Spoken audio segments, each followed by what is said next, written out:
Welcome to the Go Shout Love podcast. My name is Seth Carnell.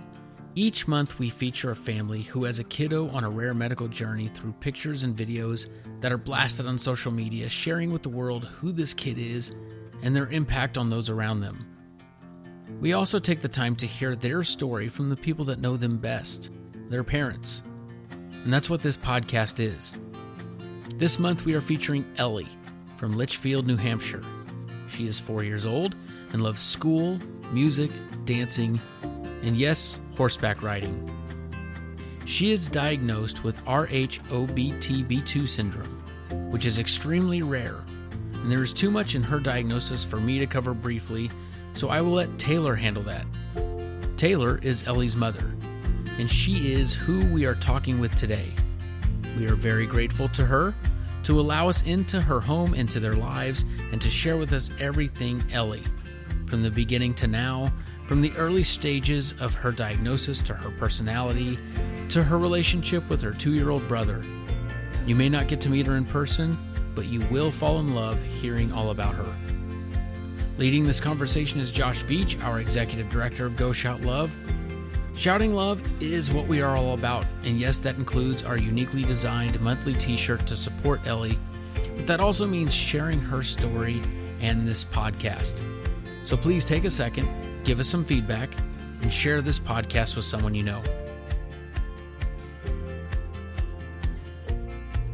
All right. Well, Taylor, welcome to the Go Shout Love podcast. Thanks for being with me today. Thank you for having me. Of course. And we are in May, and it is all month long. We get to shout love for your precious daughter, Ellie. And so before we get into some of her story, I'd love for you just to introduce us to your family and who makes up your family. Sure. So myself, I'm mom. I'm Taylor. My husband is Joaquin. That would be Ellie's dad. And then we have Ellie, who is 4.5. And her brother, Ben, who will be 2 at the end of June. And we cannot forget about our first child, our chocolate lab, Molly. Awesome. And so Molly then is older than 4.5. Yes, Molly is 11. Okay.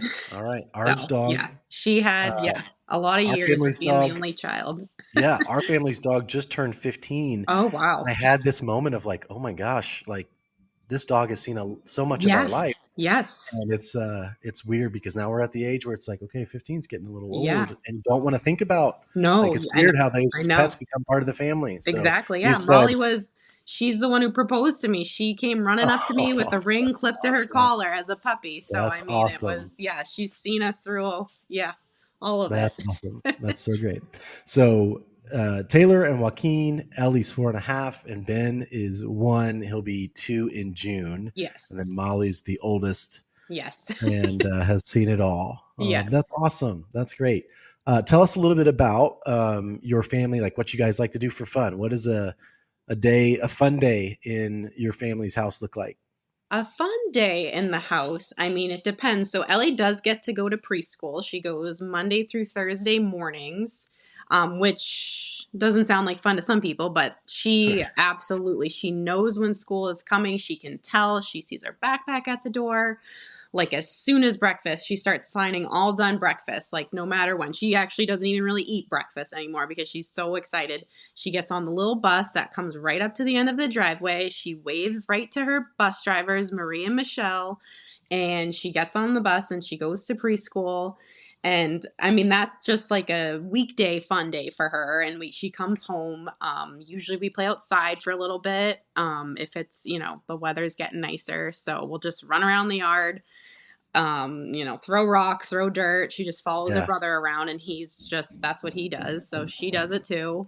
Have lunch, come in, Ben goes for a nap. And then this is probably her favorite part of the day when he's down for his nap and she stopped napping. So she just gets to snuggle who's ever with her, whether it's me or dad or my mom watches them when I work. So we snuggle up and we watch a Disney movie. So, and then the evening time, we'll go back out and play or we'll just play around the house. So that's just like a typical day in the life and then, bath and bed. But some fun, everything is fun to her. Tomorrow on Fridays, She just started like a month or maybe about 2 months ago. She goes and rides a horse. So, I mean, she knows. We talk about the horse. She starts getting up around the house. I mean, so that's, and it's therapy. She doesn't know that Right. though. Like, Right. it's just fun for her. So She's having fun, she's and it's having a also blast. She does great for not her realize body. she's Yeah. working really hard, actually. Yeah.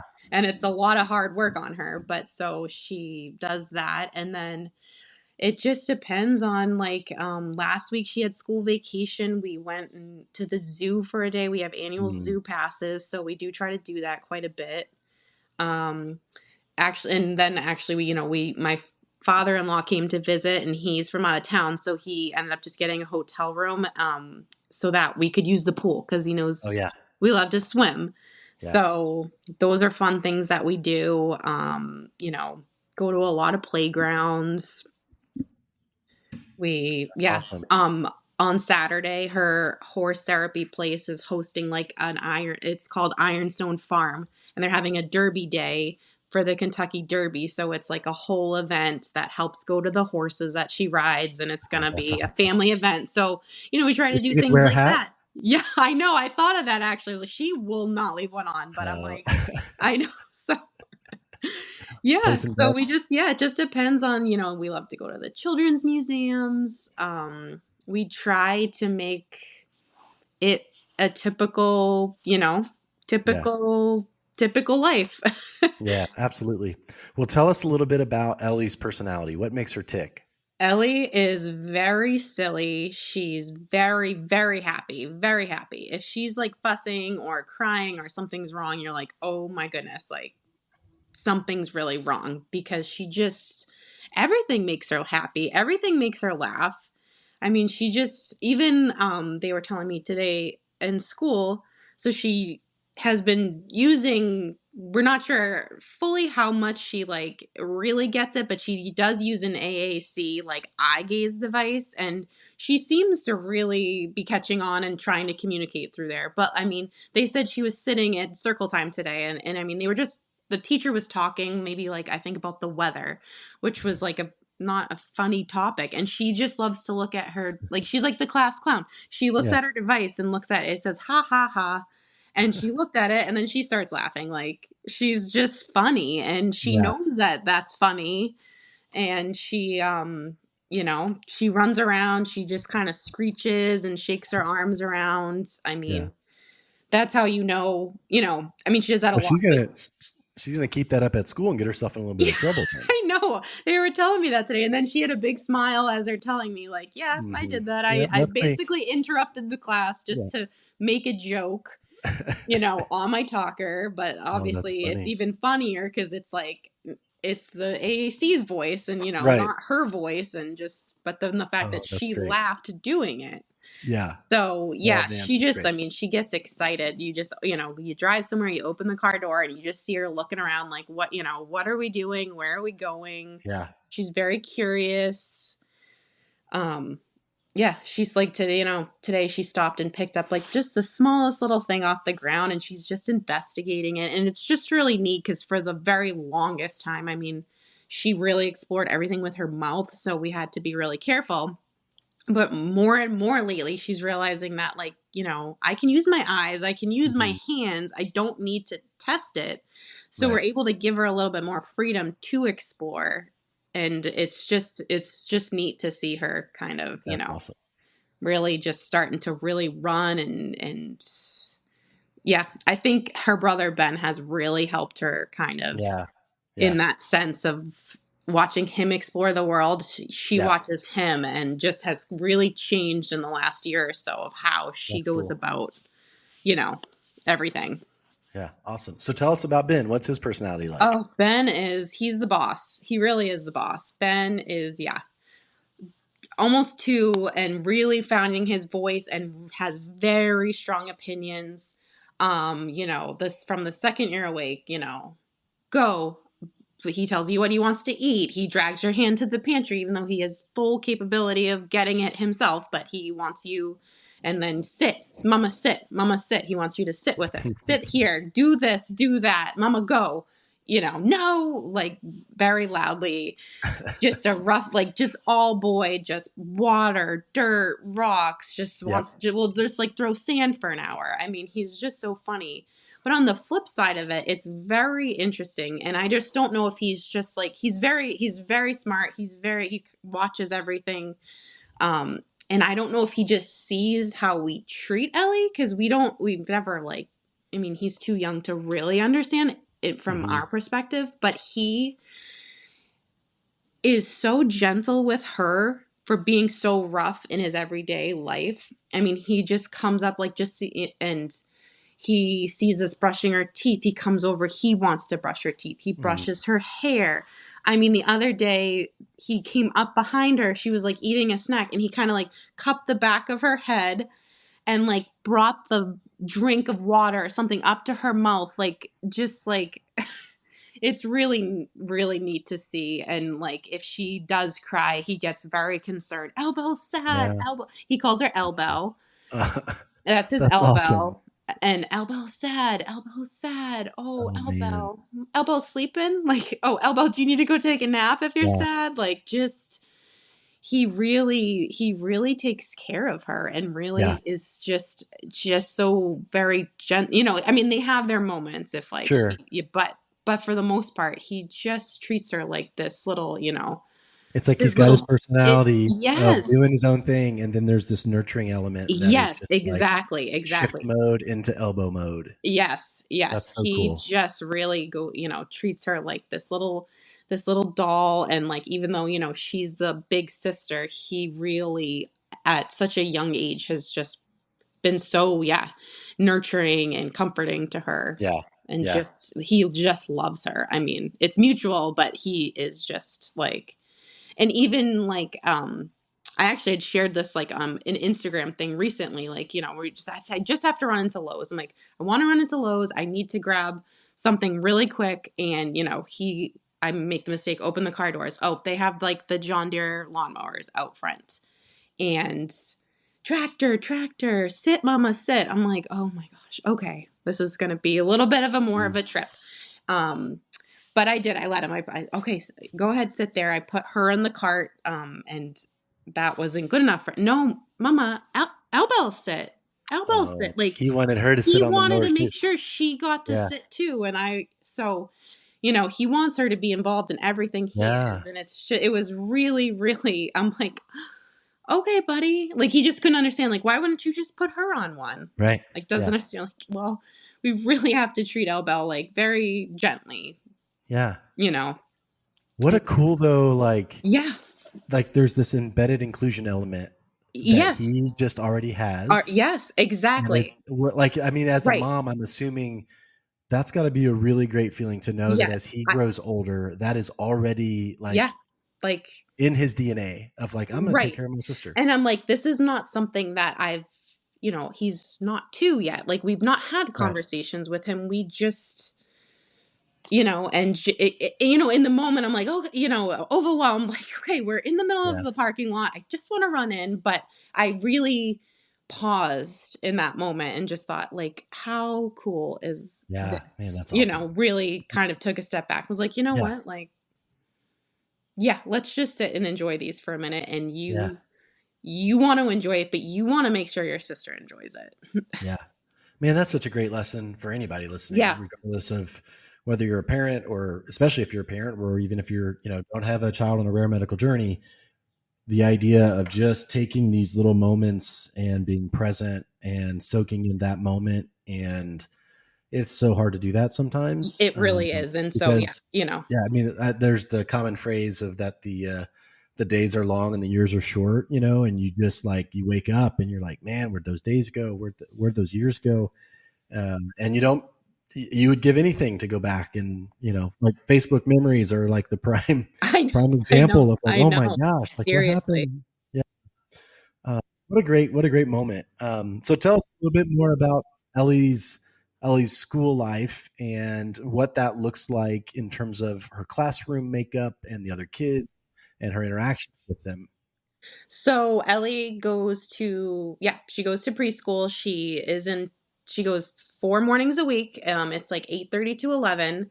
So she takes the little, the little bus that comes and picks her up, and we buckle her in. So she gets on the bus, and they have like similar to a car seat, like, so she gets strapped in like 5-point harness, so it's very Hmm. safe. She gets on the bus, they take her to school, and then she has this just amazing aide, Elena, who has just been such a blessing to us this year. So Elena gets her off of the bus, and she goes and takes her straight to like all of the other preschoolers get dropped off. They don't qualify for the bus or anything like that. Hmm. So they're getting dropped off at the same time. And so Elena and Ellie, they walk in with the kids. They Hmm. join the line and they walk to the preschool classroom. And she starts her day there with all of the typical 3-year-olds in the class. And they do circle time. And I'm not sure exactly what that looks like, but I think they talk about the weather, the days of the week. They say Yeah. hello.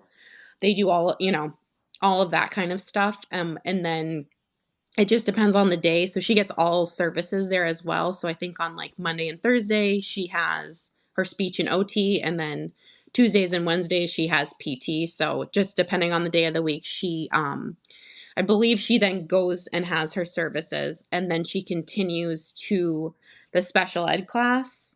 I think there's like at most 3 kids, depending on the day, in that classroom. And it's really Gotcha. nice this year because her teacher was actually one of the paras. So she actually did go, we'll get into this part of the story, I feel like, but she made it through 6 months of her school year last year.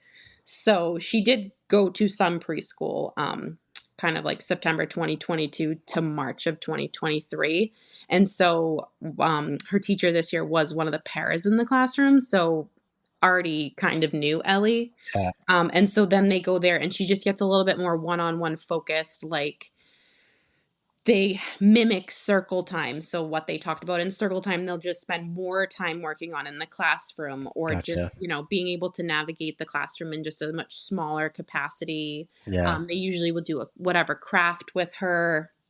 They really sit and they have her AAC up, and then, they have her request what she would like to play with, and just kind of really give her a little bit more individualized attention. And then she ends her day going out to the playground. I think they go out most days, depending the weather, and she gets to play on the playground with the typical, Yeah. classroom with Elena at her side at all That's awesome. times. That's And awesome. so yeah, she gets to finish her day off there, and then she gets on the bus and she comes home. That's so cool. So she must have a really great relationship then with Elena. She does, yes. Like That's one awesome. day she told me when she got home from school, and her teacher had told me like, "Hey, Elena was out sick today." And I mean, she on her AAC like went and looked for her name and like kept looking at Elena's picture. There's like a Hmm. picture of Elena with her name on it. Yeah. Elena, and looking at Yeah. me. And I'm like, She's I like, know, she's missing today, Mom. Elena Yeah. wasn't there today. I heard about that. So Oh, yeah, that's she's pretty great. special. That's Yeah. awesome. Yes. I know So it's not the, it's it can be difficult to find somebody yeah. you really trust to, send off your, nonverbal, fall risk Yeah. Yeah. child Big to deal. be with someone else. Yeah. Um, it sounds like then her preschool is part of the school district. It is. Yes. Yep. Yeah. So Exactly. So she won't have any other transitions. Like when it's time for right. kindergarten, she gets to just keep going Right. with some of Yeah, the same she will. familiar. And we did recently have a meeting because so in the state of New Hampshire, the deadline for birthdays is September 30th for kindergarten, and she is September 25th. So we kind of had a conversation of, do we do another year of preschool, or like, what the heck, let's send her Yeah. and give her longer and put her in kindergarten. And so she's going to go to kindergarten in the Oh, that's fall. awesome. Yeah. That's great. And it's full That's time. So exciting.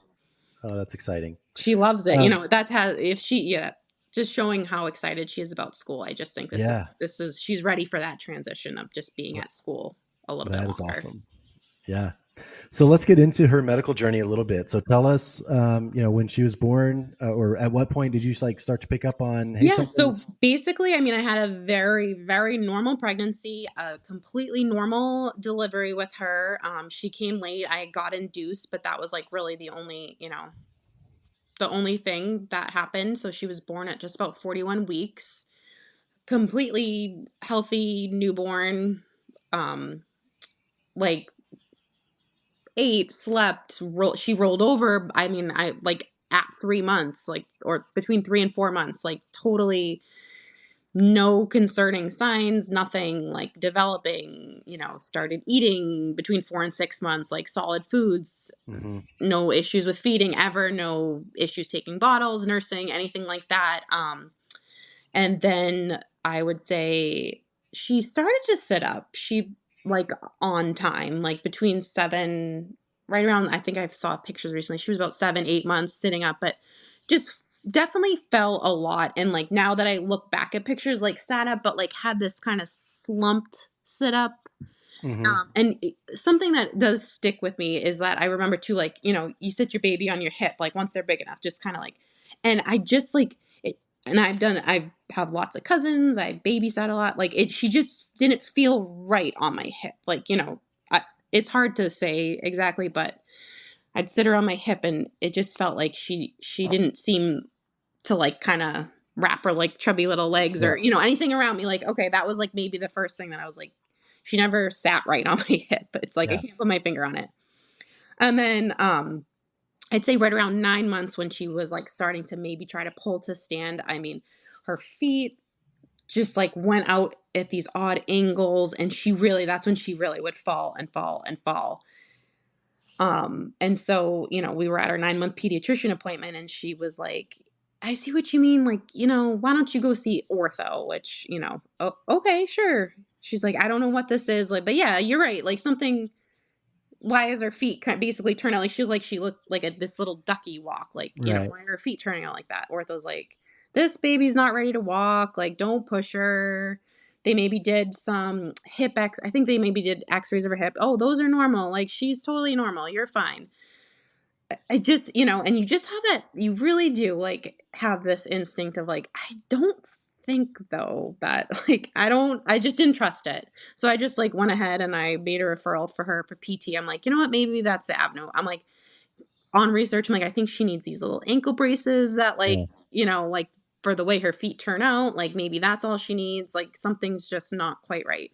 Yeah. I PT, want to oh pause you yeah, there for just a second, sure. if that's okay. So you Yeah. said that ortho said, no, everything's fine. There's Oh no yeah, need to do yeah. any Oh, sort her of hips look intervention. normal. Like she'll Everything's walk when she's fine. ready. Exactly. And Yeah. how long did it take you for you to say, I don't really like, I'm going to trust my gut Yeah. over It was this? pretty quick. It was pretty Yeah. quick after, I feel like, because I think that was, I want to say it was like in July of 2020. And I know for sure we saw PT in August of 2020. So it Wow. was Okay. within a few weeks that I still just did not trust that Yeah. at all. I just felt like, and then so, I just on research, I'm like, you know what, let me take her to a physical therapist. Like, let me see. Yeah. And it was something I could just do on my own.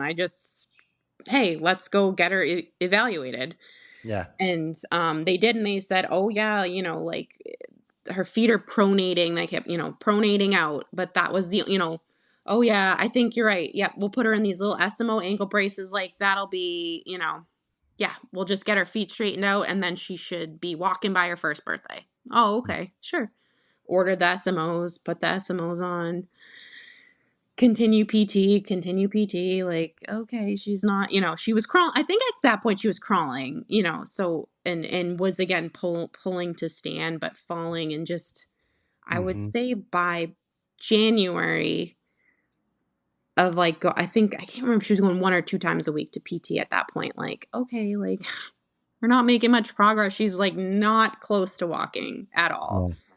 And that's when too it became realizing like, she really isn't saying anything, or she's Mm-hmm. not really trying to play with the toys, like play with toys.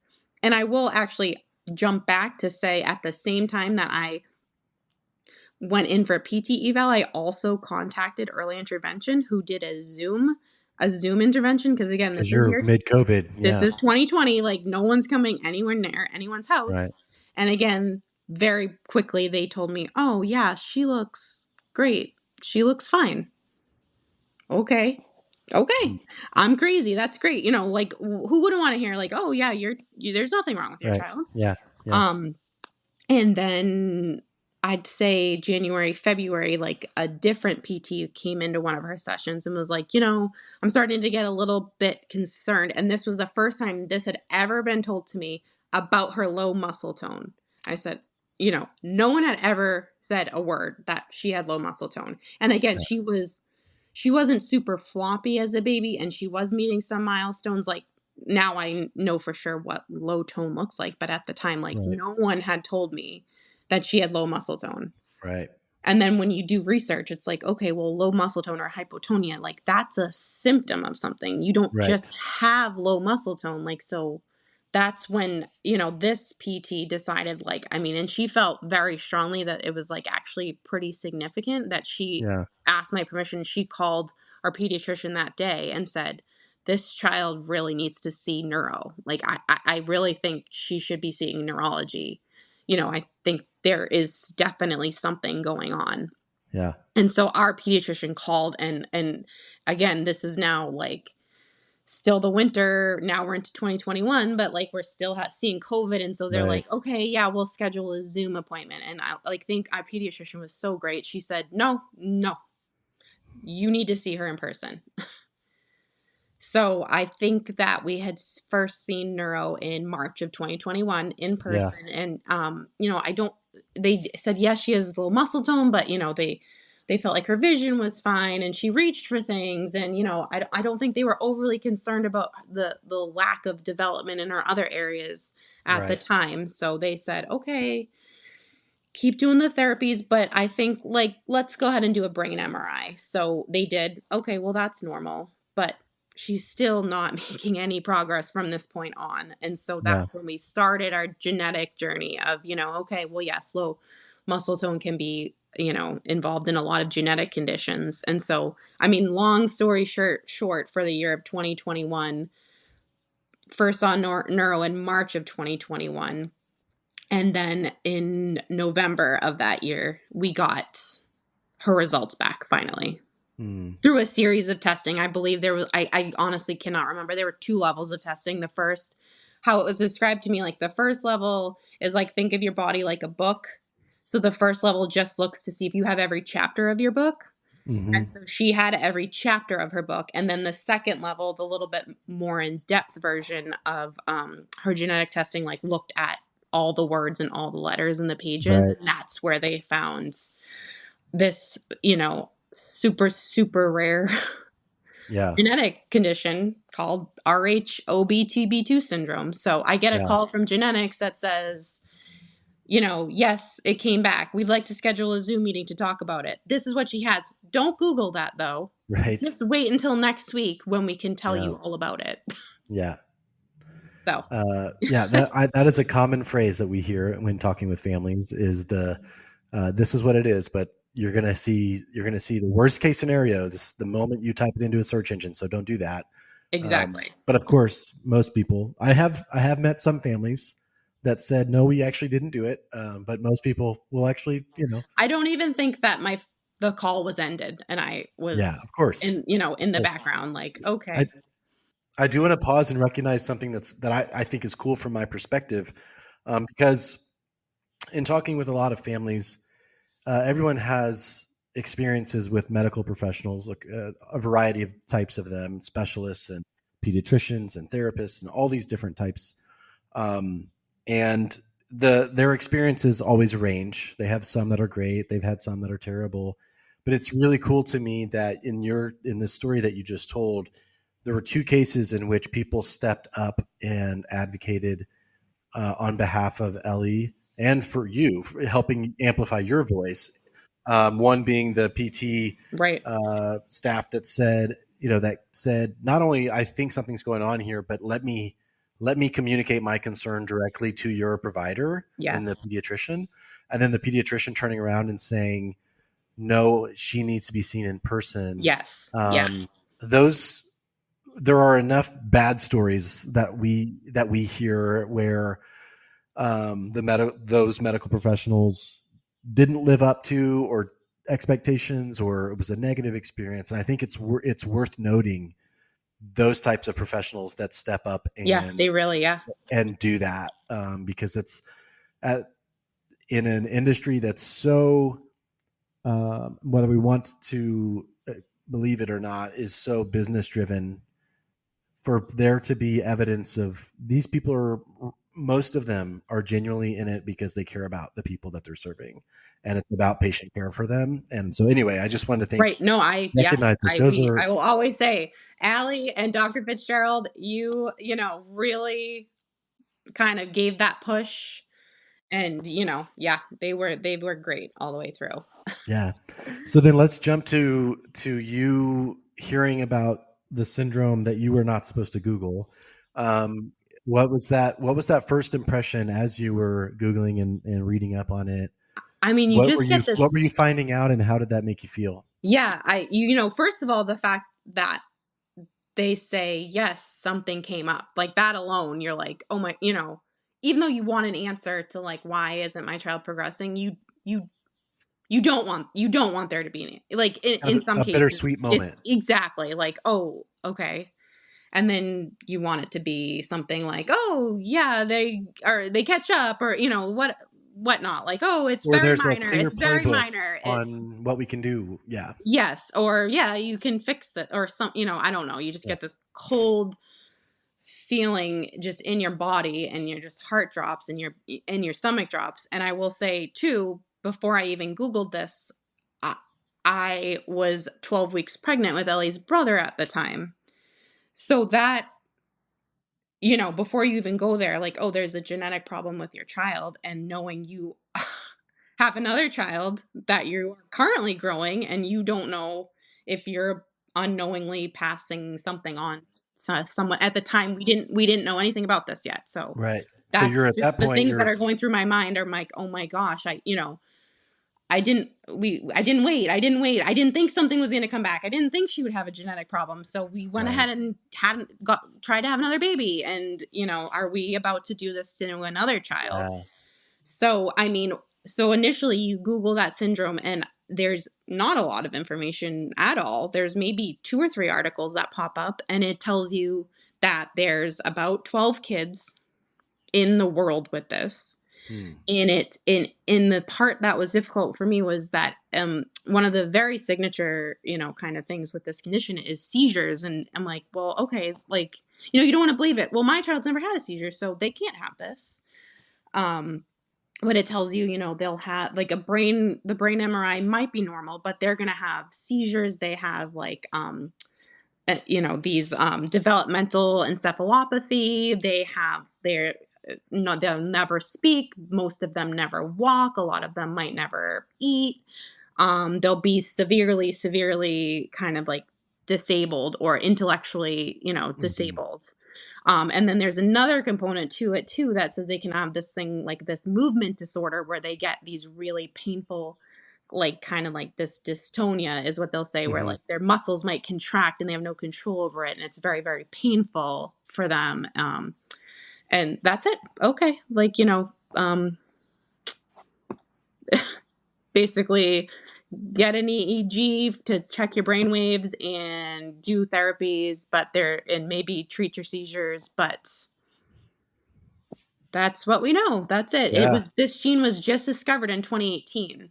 Oh, So wow. we were just a few years over them knowing what this gene did, and Yeah. starting with diagnosing people. So Yeah. um I don't remember if it was when we finally met with the geneticist, or if I found this on my own, but there was a Facebook group, which is still to this day the most helpful. That if I'd say there's at least roughly 40 kids in the world with this now, based off the Mm-hmm. Facebook group, like more and more since we have been in it for 2 years. Right. More and more people are joining it, and you will see, and what the literature is not telling you is that, like, and what the geneticists are realizing too is like there's definitely a range.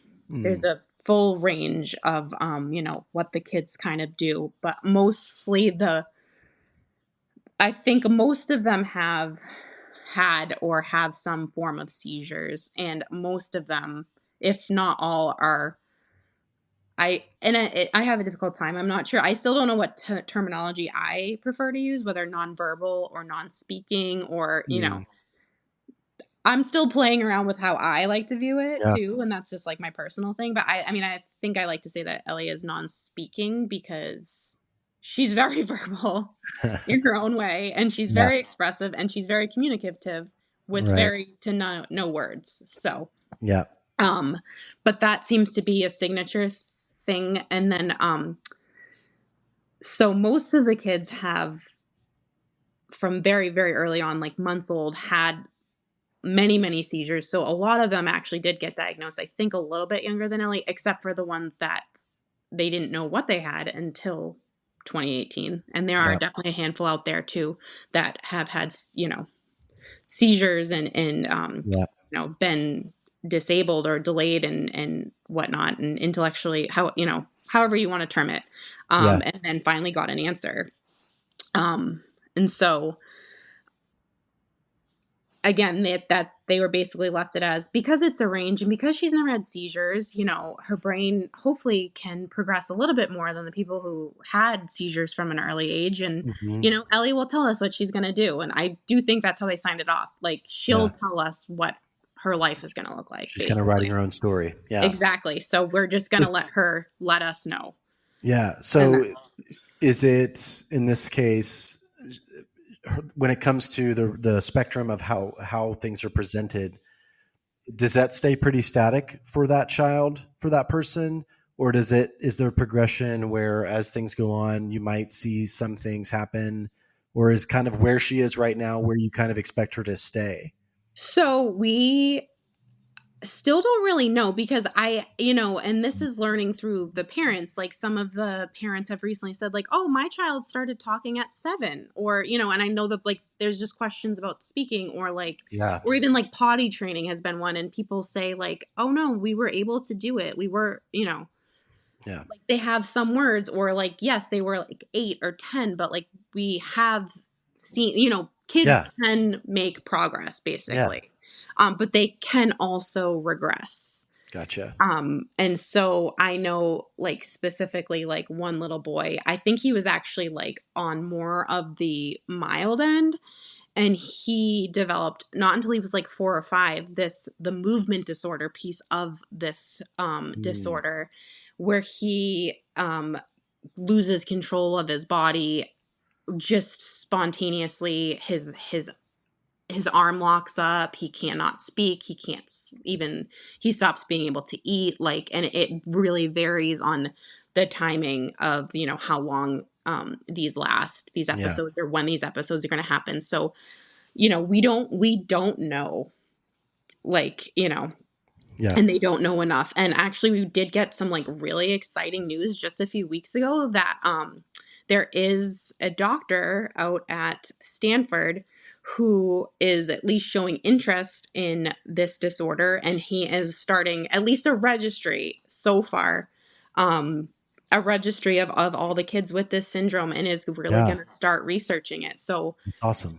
that's just amazing. It just gives you a little bit of hope of, like, someone somewhere who has the knowledge, cares enough, and is interested enough, whether or not we ever see anything in our lifetime come out of it, or maybe they're, but it's just, so there's somebody out there currently. Like, just last week, I honestly, just a week ago, I filled out the registry for her to send that in, to get her name on a list, to say she has this and we are interested in whatever they want to, look into. Well, So, and at a minimum, it becomes an expansion of that community that you talked about on Facebook. I can't even begin to count how many families we've talked to where they've said these Facebook groups are like our saving grace, because they are the people that know exactly, or as close to exactly, what we're going through as anyone we've ever met. And you can try to, family and best friends, you can try to communicate and have them live side by side with you. I know, most people are surrounded by those types of people that will do it to the best of their ability. But there's something different when it's like these people are actually going through the same stuff. Mothers and fathers knowing, just understanding on that level of watching your child go through something. Yeah. I mean, we literally go to her neurologist appointments, and she and I sit there and look through the Facebook posts. Like, I mean, she'll just say, what's going on out there in in that community? That's where she it's like we go there for me to Right. teach, you know, for Yeah. like she just You're the educator. You're the one yeah, with the I show up to information. that Yeah. appointment to talk to her about things Yeah. or message her, and she'll say, "Well, okay, what are the parents saying about, you know, such and Yeah. such drug? Did that work for their child? Like, what Yeah. are they seeing?" So that's yeah, that's where we're What at a with what a this. blessing. Yeah. Yeah, yeah. So, Um, I mean, I don't know if you want me to. oh, There's still that's like a great. little bit more to her story. Yeah, I do. Yes, so she got the official diagnosis came at, you said, when she was around 2, is that right? And then so when she's diagnosed, um, the actual, at that point, this syndrome has only been identified about 4 years. Am I doing the math right there? At the Like, it's time, really yes, only correct, been known exactly. for 4 years. Yes, yes, Wow. Okay. yeah. So that's why there were so few children at the Yeah. time. Again, in Yeah. just the So two then, years yeah, since then, it's tell us what's probably, gone on since then I'd with say Ellie. probably in the 2 years since then, it's like doubled or tripled. Yeah. You know how many kids are getting diagnosed with that by Yeah. now. So I think we're into the 40s, I would say, and Yeah. definitely all over the world, all over the world. Yeah. I think there's some families maybe in like New Jersey, maybe Rhode Island and Pennsylvania. That's like the closest to us, but then like California, all over. But I'd say equal amounts in the United States and then elsewhere. Gotcha. Okay. Yeah. Well, so tell us then what, after diagnosis, kind of what have been the high points, some of the struggles since then? We could go ahead and do some testing on, we didn't know it was Ben at the time, but on Ben, but that this gene is typically de novo, meaning it just happens spontaneously. Neither Joaquin or I are carriers of this. Mm, And so we had the same percentage of passing this on to another child as we did Ellie, which is like so low. So kind of like the risk of doing any formal testing on, you know, on Ben while he was growing inside of me far outweighed the chance of him having this disorder as well. So he does not. He is, yep, typical, you know, developing child. So the really kind of, you know, okay, we follow she got the diagnosis. We now have an established neurologist that in a geneticist, I guess, who basically said like, hey, we'll let you know if we ever learn more about this disorder, like we'll check back in a year. That's kind of how we left it, unless you know.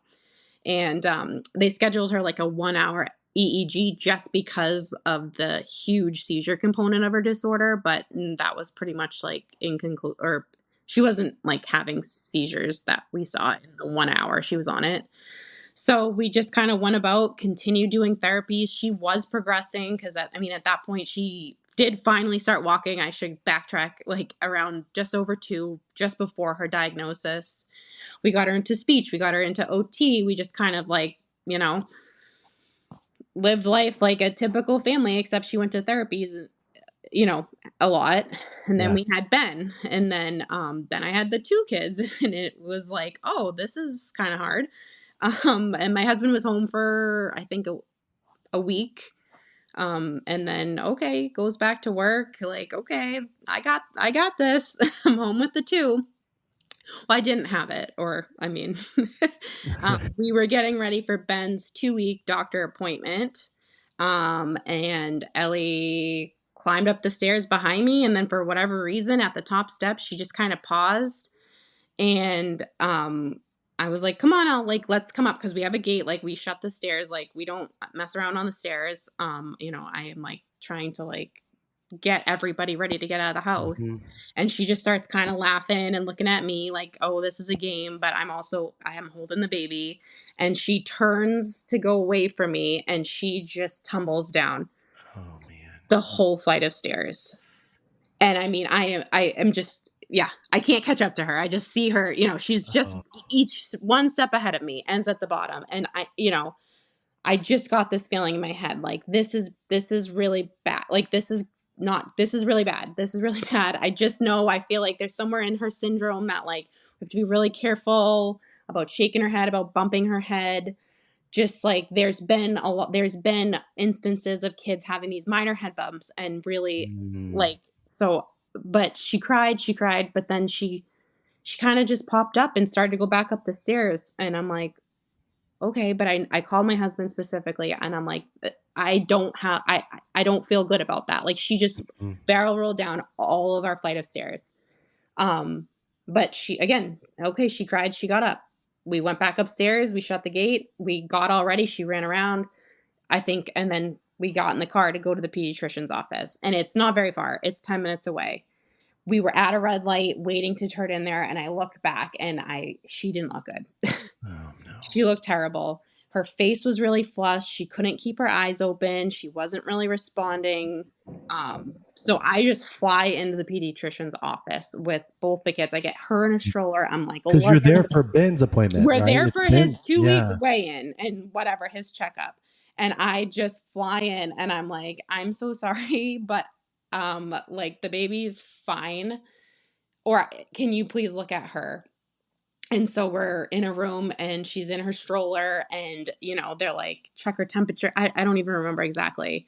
And then she starts seizing her first seizure, like the typical, like and I should backtrack and say that I am a nurse. I am a critical care nurse. I worked in a neurocritical care, so I know what a seizure looks like. And so Yeah. at least by some sense, you have this, you're prepared but you're not prepared to ever see that happen to your child. Right.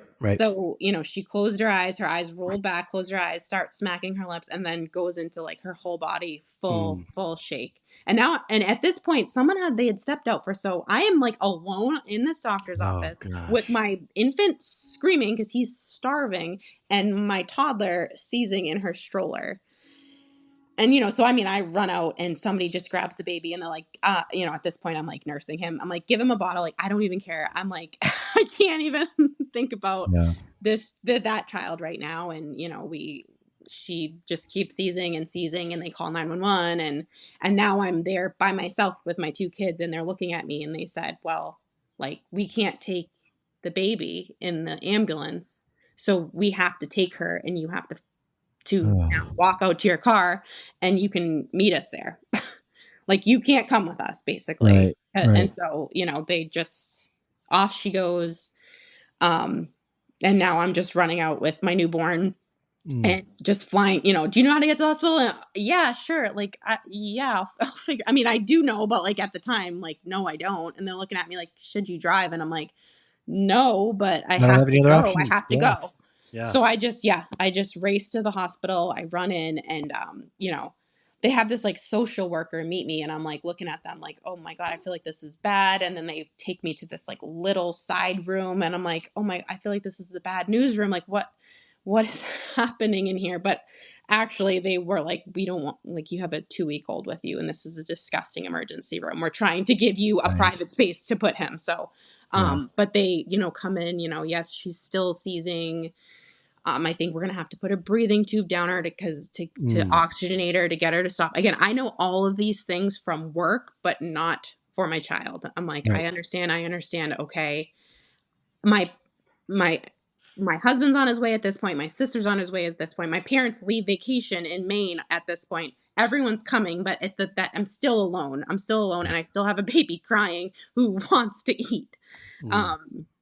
But everyone was great. And by some stroke of luck, they got her to stop seizing and they did not have to intubate her.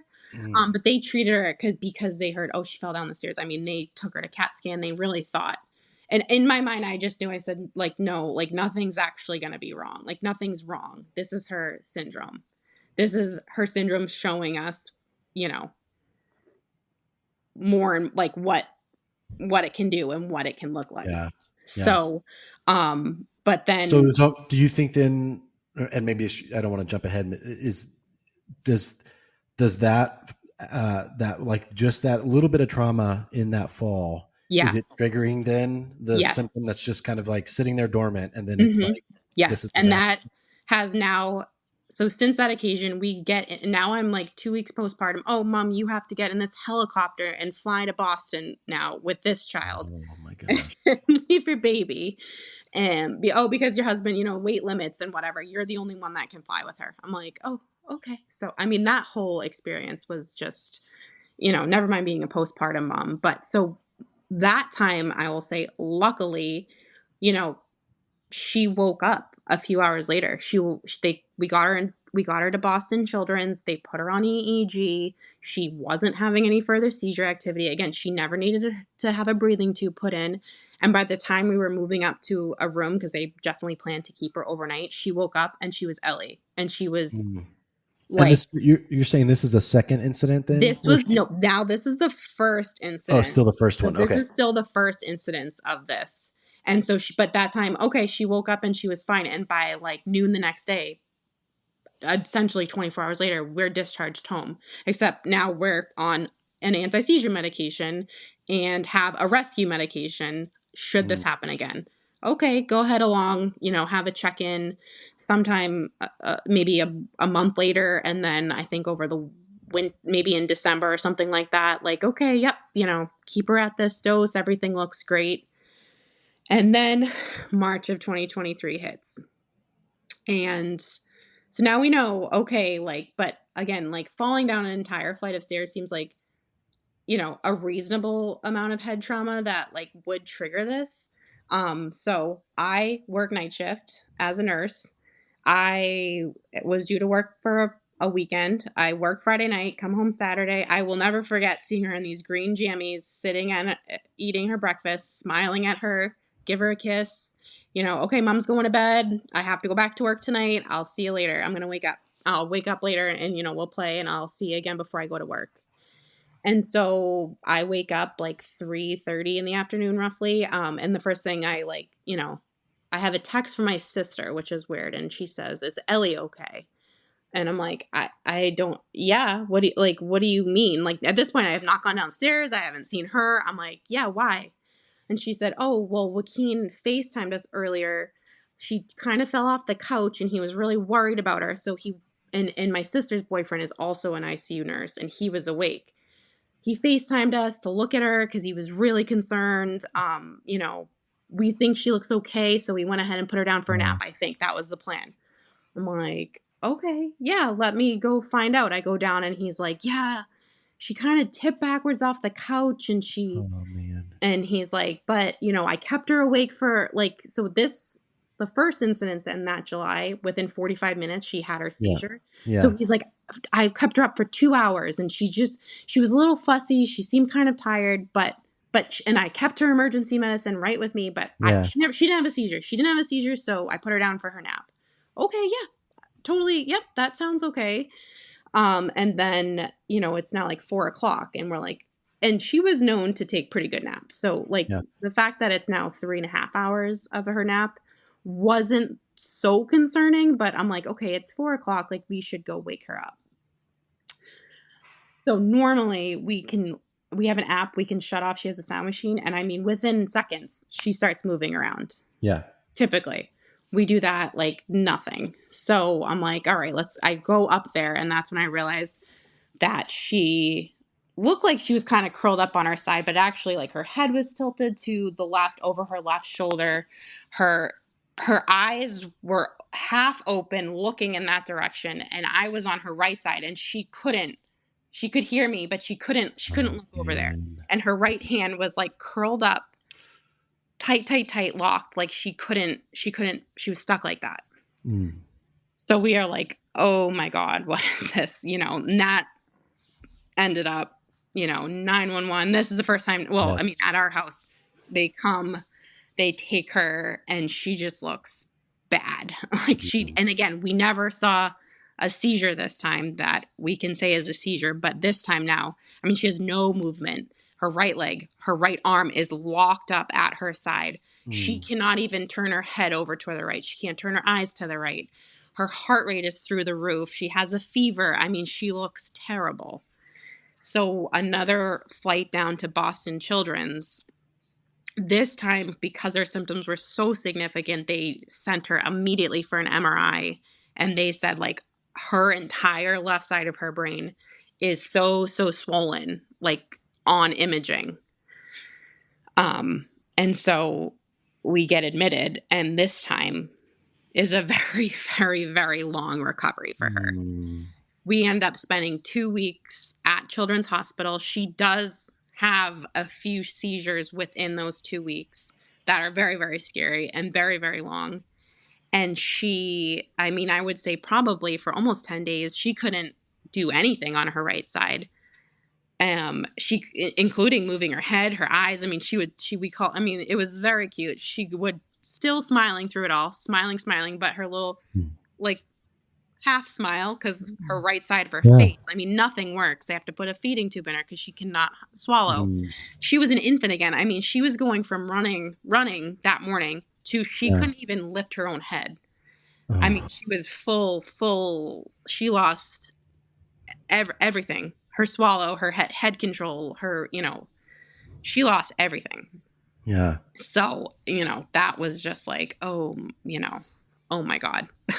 She's on and off EEGs. They trialed different seizure meds. One of them was horrible. And just, I don't know if her eyes swelled shut from it.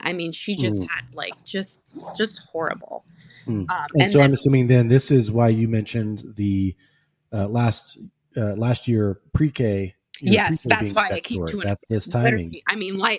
like last year, I feel like there was this just halt in everything, in life and Yeah. everything. March hit, and it just, that was it.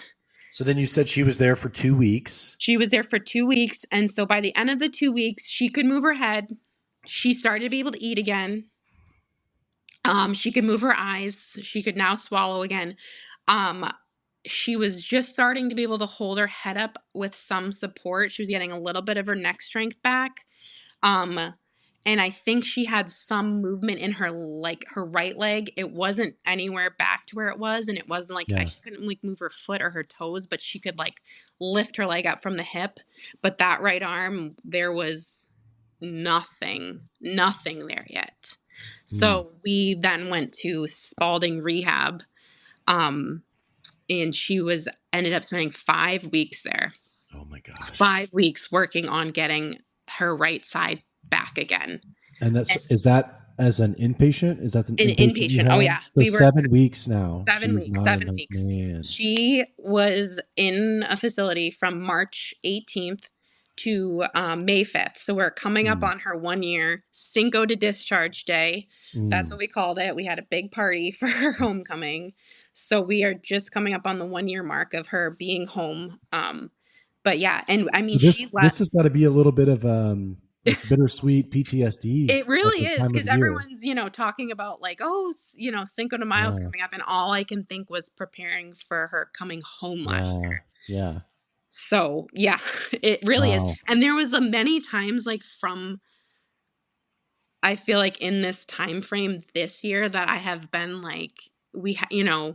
we have to go do such and such, or we have to go do these things. I was like, she wasn't even able to be outside during the spring last year. There's just been a lot of times where I'm like, I for some reason, I feel like we have to make up for last spring and double it this year of we just need to be doing all the things. Yeah. We just need to have the most fun because of that. Yeah. So that's a good sign. That means that since then, things have continued to progress in a positive way.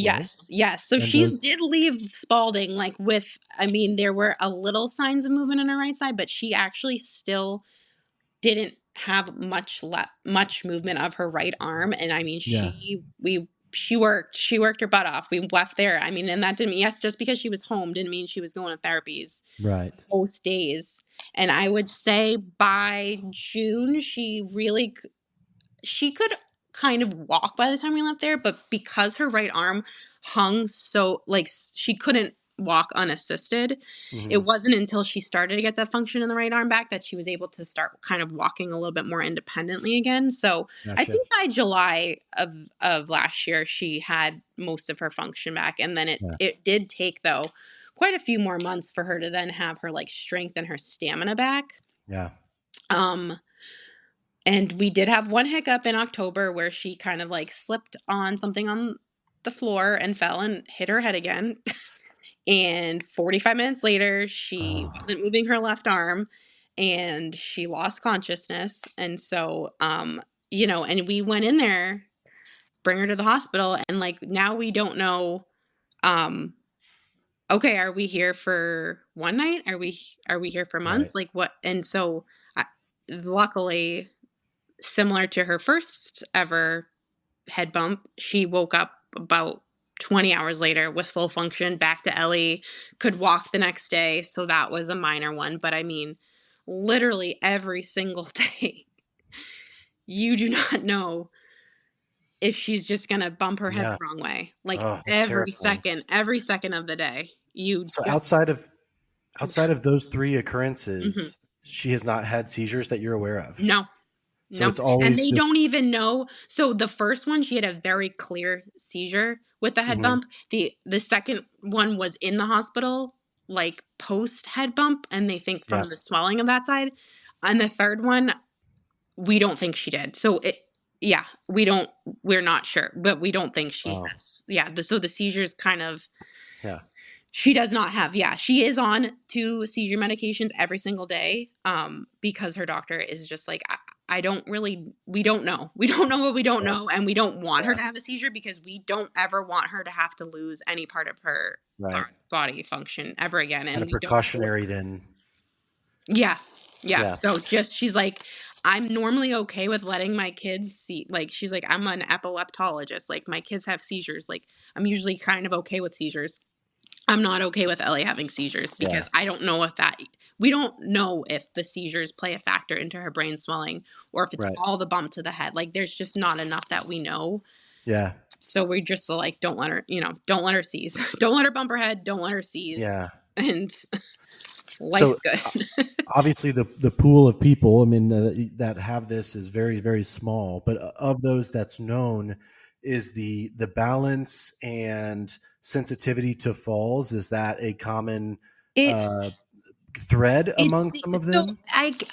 falls is hard to say. They definitely, kids have had this happen where they lose the function. Some have it just from like getting a virus and spiking a fever, Mm, like that form of an insult to their body in a way. So some sort gotcha. of an insult to their body, but that also is a range between the head bumps Yeah. or again just an illness in general.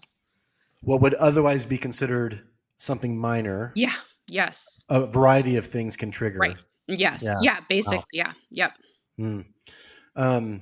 Well, I want to shift a little bit, and first of all, I want to celebrate that such great things that have been for you guys for the last year, outside of that hiccup in October.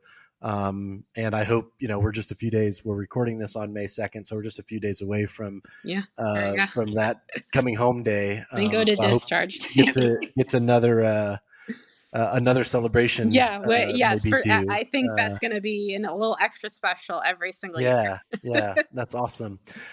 So in our conversation and kind of coming up with the design for Ellie's shirt, the phrase that's on there is "catch your breath and look around," and that came from you referencing tulips because of the poem "Welcome to Holland" and how much that has meant to you and your family. We've heard a lot of families reference this poem for reasons, if you're familiar with it. But so just if someone hasn't heard it, isn't aware of what that is, just tell us a little bit about that and why that has struck a chord with you so much. Sure. So, Welcome to Holland is basically written to say, preparing for parenting is, and your journey in parenthood is like preparing for a trip to Italy. You pack your bags for Italy, you read the books on Italy, you have your whole flight in your, adventure, whatever, geared towards going to Italy. And then you either have your child or your child gets their diagnosis or whatnot. And it's as if the plane suddenly touches down in Italy, but in fact, the flight attendants announce, welcome to Holland. And you're like, wait, Holland? What? I was going to Italy. And Mm-hmm. so, they say it's like as if you come to this abrupt halt in your parenting journey of like, I'm in Holland now, which is, basically I have, a medical child. I have a special needs child, however you want to, I have a child who has more specialized needs. And so suddenly you end up in Holland and you don't know anything about Holland. You don't know Mm-hmm. where to go. You don't know what to do in Holland. And so it's just basically like, That's how your journey is. You plan to go to Italy, you show up in Holland, you know all about Italy, you know nothing about Holland. And it's just kind of learning. And, if you just constantly spend your life saying like, I don't want to go to Holland. I never wanted to be in Holland. I don't want to visit Holland. I want to go to Italy. You're not going to appreciate what Holland does have to offer. And it has beauty, and it has tulips, and it has windmills, and it can be a very beautiful place if you allow it. Yeah. You can stop and look around and say, Yeah. okay, this isn't Italy, but this is okay too. This, there is so much beauty here as well. Yeah. So with that, I would love to hear, what are the tulips and windmills of your story that you can look to and say, I didn't sign up for this, but if the journey didn't look like this, maybe I would have missed this. Do you have any of those types of things in your family's journey? I mean, I think just like, in some senses, like, I'm like, okay, you know what? Some people say, I never want my kids to grow up and move out. And, you have to look at it both ways of like, Ellie might not ever be able to live without us, but you know what? I'm going to have Ellie in my life forever. And that, you can look at that one of two ways. And so I try to look at that as a positive of just like, you know what? I get to spend, my whole life with her. And, what else was I going to say? I feel like I just lost my train of thought. And just like, you can just such appreciate. I just feel like Ben is typically, I feel like I compared both of them. Ben is typically developing. He is meeting all of his milestones. He is walking, he is talking, he's doing everything like you're supposed to do at 2 years old. But there's just something a little bit sweeter of watching her accomplish something. And just knowing how hard and how much more work it took for her to be able to do that. I mean, even just like today at school, I walked into her classroom and she turned and blew me a kiss. And it's like, that's huge for her. Like, that's just like, that's taken so if you show Ben to blow a kiss, he can do it the next time. Maybe you show him 2 times. You show her for 4 years, 100 times a day. And she just did it, on her own and waved to me, And so just that, like, just those moments, you just have to, it's just all about perspective, but you just have to, really emphasize when she does do something that, again, I try to just really highlight all of the things that she does that, might seem so minor, like holding up her finger, number 1, when we go to count, just understanding, like, like she might only ever be able to do, I don't know where my camera is, but 1 finger. Yeah. But that's okay. She understands that's a number that when you go to count, she holds it up. Like just those little, little things, or like clapping her hands together, all of these things that seem like, okay, I just love. Yeah. And to go back to your earlier story of Ben encouraging you to take a pause and sit on the John Deere, like, those are the moments. And those are the moments. Yeah. Those are the moments. Accidental reference, but you were literally catching your breath and looking around and taking in the moment. And I can't say I can do it every day, and I can't do it for every moment, but you could just be having like and there's just always that added stress of like, you're out doing something, and again, like today, they just wanted to play in the garage. They wanted to play, or the shed. And I'm like, oh my God, there's so many tripping hazards. Like everything, your mind is always like, do not let her hit her head. You have to literally sacrifice your other child in the moment of like, he might be going to fall, but I cannot trust her to not turn around and fall. So, okay, Ben, I'm coming. And I just, there's so much balancing.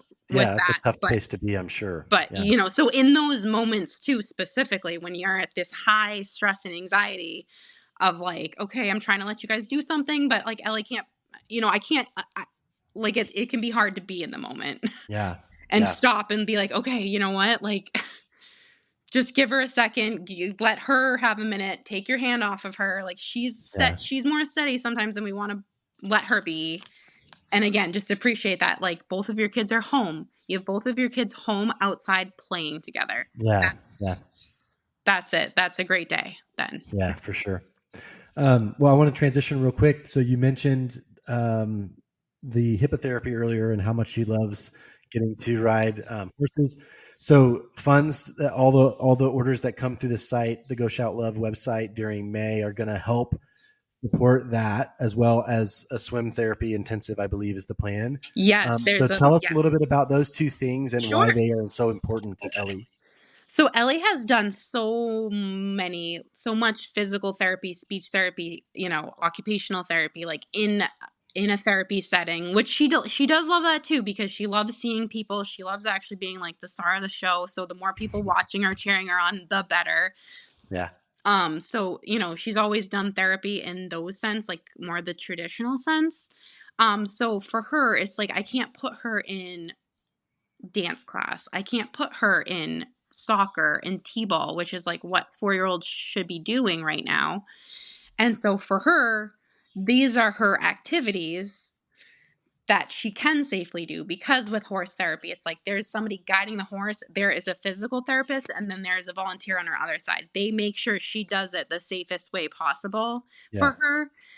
And it also, though, is like doing amazing things with her, just her balance and her stamina. And like, she doesn't know that. She thinks she's riding a horse. And it's funny because they do try to get her to do some things like therapy related, like working on like pushing a pop-up toy or closing it, or like, taking something to put it in somewhere else. And she literally is like, nope, I am here. Like, she holds onto the saddle. She gets right on and she's like, I'm riding a horse. Yeah. I'm literally riding a horse. Like, don't even try to get me to do that. But there's so many ways just on the horse to work on, all those things that they plan to. So, and just the smile. I mean, she gets in there, she grabs this purple helmet that she decided from day one is going to be her helmet. So she gets this purple helmet. We put it on her. I mean, and she is literally at the door, like at the handle. Like, I mean, she couldn't get in there fast enough. She goes right up the steps and she is just ready to just launch herself onto this horse the second we get there. Yeah. And just smiles the whole time. That's awesome. So she loves that. And then water too. She loves to swim. She's like a little fish. She did some swim therapy. We've kind of gone back and forth between it, but she, I think it just takes any pressure off of her body. So she just doesn't, because she has such low muscle tone and such like hypermobile joints that this just feels so good to her on her. Yeah. And she just loves it. So, we do some local, and then there's actually one that's in Jacksonville, Florida, that we would love to take her to sometime. And that's a week-long thing. And she spends like 2 hours in the pool. Oh, cool.